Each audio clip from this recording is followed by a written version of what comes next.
And our next speaker is Elaine Reynolds. As I mentioned earlier, Elaine is an energy analyst at Edison. Edison provide investment research for lots of companies on the stock market. She's been working there for about 10 years. Prior to that, she has experience elsewhere working in the oil industry. She's worked for companies like Texaco, amongst many others. And Elaine, I think, is going to be concentrating on a few different geographical areas and prospects for them at the moment. Thank you very much for that introduction. As Ed said, my background is from the oil industry. I should point out it's as a petroleum engineer and absolutely not as a geologist.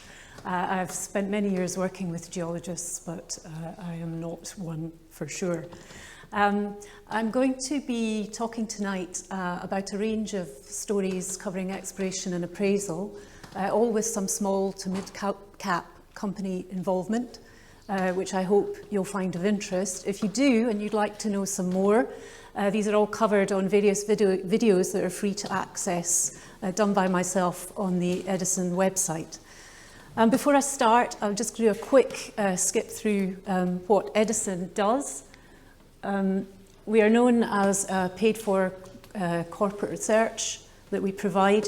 But we also provide a full range of investor relations services, and we do bespoke consulting for public and private companies. We cover a range of sectors, including the resources which oil and gas is a part of. This is just a quick slide to show you who's in the team. Apart from myself and the other analyst, Carlos, you can see we have investor relations and marketing people working with us in the team. And this is just a sample of the clients that we have at the moment in oil and gas. So I'm going to start by talking about exploration offshore Guyana and Suriname. I'd like to thank Eco Atlantic for allowing me to use their slides to talk about this evening. Guyana has been a major success story for the industry in recent years. ExxonMobil made the first discovery here in 2015 with its Liza-1 well, which sits in the Stabroek block. And since then, they've made 15 further discoveries with resources to date of 8 billion barrels of oil equivalent. The first phase of the Liza development came on stream in December last year and is currently ramping up to 120,000 barrels of oil per day. But what I'd like to talk a bit more about tonight is the exploration we've seen in 2019 into early 2020 across two separate blocks beyond ExxonMobil's acreage, and that's in the Orandoik block, which is labelled on here because Eco Atlantic is a partner here. This block is operated by Tullow Oil, and Total is also a partner here. The joint venture made discoveries on two wells here, two prospects, Jethro-1 and Joe-1. And then in the Kanuku block, which is not labelled but sits directly to the south of Orandoik, this is operated by Spanish company Repsol, but a couple of the partners in Orandoik, Tullow and Total, are also partners in Kanuku. And they made a discovery in the Karapa-1 well. So if we look at a cross-section, I hope it's clear from this that this swathe of green on the right is all of the Exxon discoveries as well. So if we look at this cross-section, the coast of Guyana sits to the left of the slide, and we go through the Kanuku block, through Orandoik to Stabroek, going through progressively deeper waters. All the discoveries are shown on this slide in green, but you can see that there's a lot of prospects here that have prospectivity across all the blocks. Now, you can see Liza on the far right, just at the bottom there, and you can see that that's a Cretaceous discovery. This is typical of the bulk of the ExxonMobil discoveries, but one exception to that is the Hammerhead discovery, shown on here, and you can see that that's a lower tertiary discovery. You can also see from the schematic a suggestion that Hammerhead extends into the Orandoik block. So when the joint venture decided to drill 2 wells here, they chose to go for the tertiary as proved up in Hammerhead. Both Jethro and Joe were targeting over 100 million barrels of oil, and both encountered good quality sands.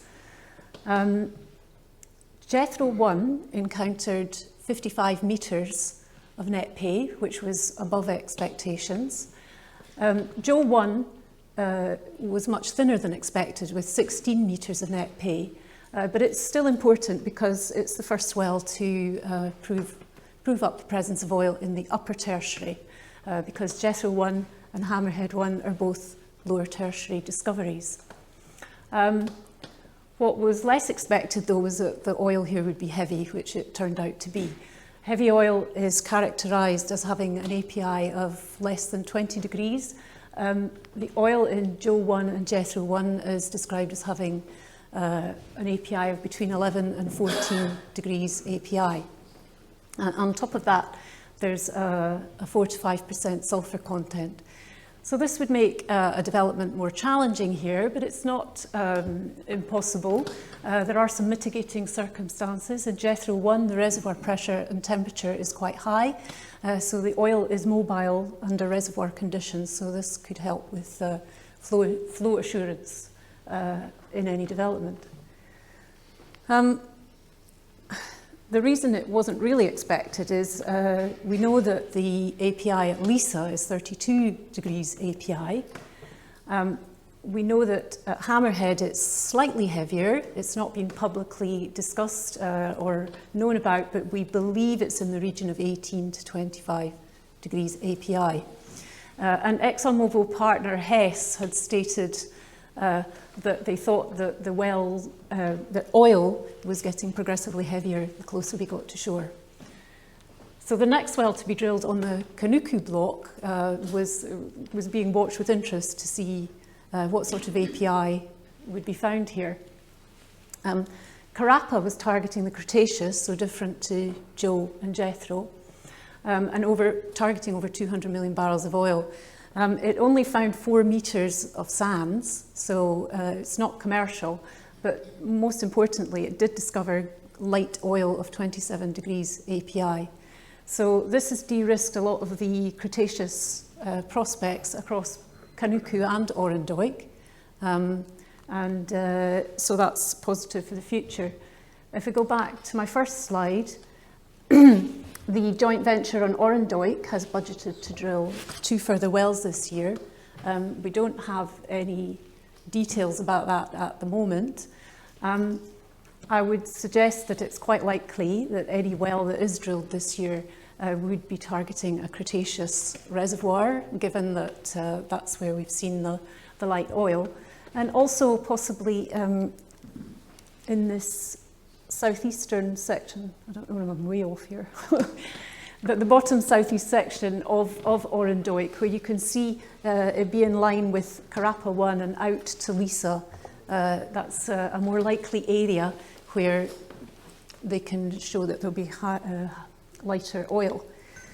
If we go back to the cross section, that area would be sitting to the right here between Jethro 1 and Hammerhead. And you can also see that it could be possible with a well to target more than one of these prospects with one well. Now, since the success in Guyana, there have been a number of attempts to replicate it across the maritime boundary into offshore area of Suriname. A few wells were drilled between 2015 and 2017 by Apache and also by Tullow, but none of them were found to be commercial. However, at the beginning of this year, Apache announced that it had made a discovery in its Maka Central 1 well. That's shown as MKC1, very close to the maritime boundary here in Block 58. The well encountered 123 metres of net pay across stacked intervals in the Cretaceous. And it's oil and gas condensate, so very light oil, up to 60 degrees for the gas condensate, which is not particularly surprising. Straight over the border there you can see Hymara, which was a gas condensate discovery for ExxonMobil. So I think moving forward into 2020 and beyond, there could be a lot more interest now in Suriname that we've had this discovery. Apache has already moved on to the Sapakara West 1 well, 20 kilometres to the southeast of Maka Central 1. So we should look out for results here in the coming months. In addition, it's not shown on this slide, but Tullow Oil has interest in Block 47, which is directly north of Block 53 that's shown there. They're planning to drill a well there in the second half of this year, targeting the Cretaceous. The prospect is called the Goliathberg North, so that's something to look out for. Also, Cairn Energy has acreage here to the east of Tullow's block, but they're at a much earlier stage, having just carried out a 2D seismic acquisition, and they're working on that now. So that's it for Guyana and Suriname. I'm going to go somewhere completely different now and talk about the North Slope of Alaska, where a potentially high impact well is about to be spudded by 88 Energy. It's due to start drilling by the end of this month. The well, Charlie 1, is targeting over 1.6 billion barrels of prospective resources in an emerging play in this proven basin. Historically, wells in Alaska targeted the Jurassic Reservoir. However, since 2013, there have been over 4 billion barrels of oil discovered in the Cretaceous Brookian play, and the first of these was in Pika. Oh, sorry about that. Pika, which is up here. And Willow has extended the play to the west, and Horseshoe, which isn't shown on here, but it's about here to the south. So 88 Energy holds over 480,000 acres in the area known as Project Icewine, and they're focusing on the western part shown here in orange and known as Area A, and this is where the Charlie 1 well will be drilled. In 2019, Premier Oil farmed into Area A. It has 60% and will cover the costs of the drilling of the well up to $23 million. Charlie 1 is actually an appraisal of a 1991 well drilled by BP, which was targeting the deeper Cretaceous but encountered oil in some shallower targets in the Cretaceous Brookian, and this will be the primary target of Charlie 1. So although it's going to be drilling through 7 targets, the important ones are the deepest ones here. Oh, I cannot. The 3 deepest ones, the upper, middle and lower stellar. Oil was encountered in Malguk 1, the BP well, in the upper and middle stellar horizons. So the well is being designed to test the deliverability of those deeper primary targets. And the plan, if hydrocarbons are encountered, is to frack the well and flow it. If that's also successful, by the end of the year, the plan is to drill a lateral sidetrack with a view to testing early in 2021. While the total prospective resources targeted in the well is 1.6 billion barrels, the main targets are targeting over 600 million barrels. Finally, jump on about 5 minutes today. Yeah, I'm almost done. Finally, I'm going to come closer to home and to the southern North Sea, which is an area there's a mature producing area. This section of the North Sea is more closely associated with late life field development. But in the last year, there have been a couple of farm outs from independent companies, Clough Natural Resources and Egdon Resources, to Shell. So I'd just like to talk a bit about that, because the licenses that Shell is interested in all contain prospectivity in the Zegstein reservoir. In the southern North Sea, the primary producing region is the formation is the Permian, with the Zegstein, the shallower Zegstein, as a seal for the Permian. So it's quite interesting that Shell has come in here at this stage. Egdon Resources announced at the beginning of this year that Shell had farmed into a 70% interest in its Resolution and Endeavour licenses. I'm not very good at this, and this isn't very clear on this slide, but the licenses just sit off the North Yorkshire coast. You can see them surrounded with that green parallelogram. I hope you can just see it.